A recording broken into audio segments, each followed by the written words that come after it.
There has been a lot of buzz about positive psychology and positive psychological capital.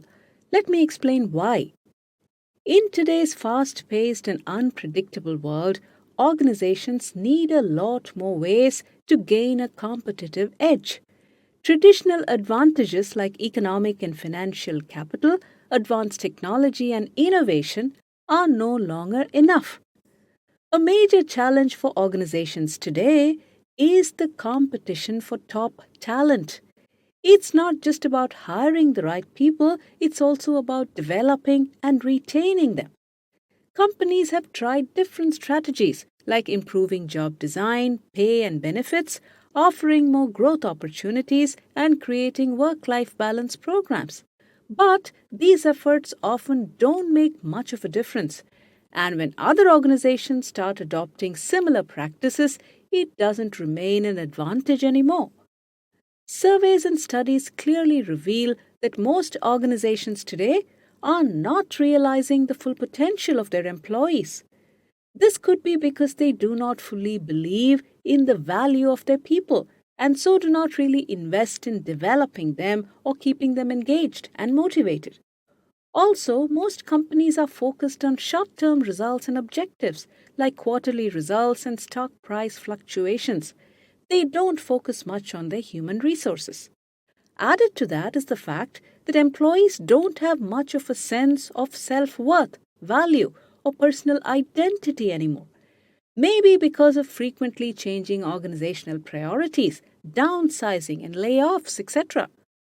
All of this results in organizations losing out on the full potential of their most valuable resources, their people. The irony is that research also reveals quite clearly that the best employee productivity, performance, and innovation comes from employees working in a positive workplace environment. Focusing on developing positive organizational behavior and positive psychological capital has been proven to have a huge impact on employee and leadership performance, job satisfaction, well being, organizational commitment, and employees' mental and physical well being. And this has been repeatedly shown in multiple worldwide research studies. So that's your answer then. That's the reason for all the recent hype about positive psychology and positive psychological capital. Now, let me explain what these terms mean exactly. Positive psychology is a fairly new field of research that looks at the positive aspects in both people and organizations. This typically includes three things. First, the positive psychological traits and states in employees that improves their mental and physical well-being. Second, the positive qualities in organizations and workplace cultures that helps its people thrive even during tough times. And third, effective ways to measure and improve these positive qualities in employees and workplace environments based on research. To explain what psychological capital is, let me give you some context. The concept of capital has expanded significantly over the years.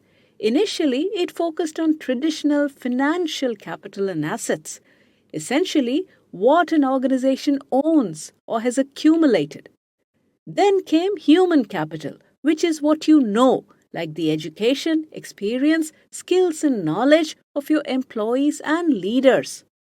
Social capital came next, which is about who you know, the social relationships and networks of your employees and leaders. The new concept of psychological capital involves who you are or who your employees and leaders are, their personality traits, specifically their psychological qualities of self efficacy, hope, optimism, and resilience. Positive psychological capital is defined as the positive and developmental state of an individual characterized by high self efficacy, hope, optimism, and resilience. You can remember these four components using the acronym SHOR, SHOR, or HERO, HERO. Let me define these four components. I will explain them in a lot more detail in the main sections of the course. Remember, these are psychology definitions and descriptions which go beyond the everyday use of these words. Self-efficacy is a person's confidence or self-confidence in their ability to achieve a specific goal in a specific situation. But it goes beyond that. It also includes putting in the effort towards achieving these goals. Confidence plus effort. Hope is a positive and motivational state of mind, the ability to set realistic and challenging goals and being able to achieve them with determination, overcoming any obstacles along the way.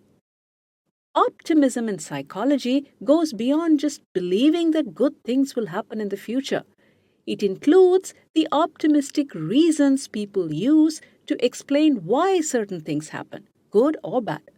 Optimists generally take personal credit for positive events in their lives and attribute negative events to external circumstances or temporary and situational reasons. This helps them remain optimistic and move forward positively. Resilience is the ability to bounce back from adversity but goes beyond just coming back to the previous state before the adversity. The bouncing back typically involves some positive development, lessons learned or skills developed, or better self-efficacy due to the experience of the adversity. This course is all about strategies to develop your own positive psychological capital as well as that of your teams or organizations. Confident, optimistic, hopeful, and resilient employees and leaders are far more motivated, productive, and effective, and more successful in general than those with lower self confidence, hope, optimism, and resilience.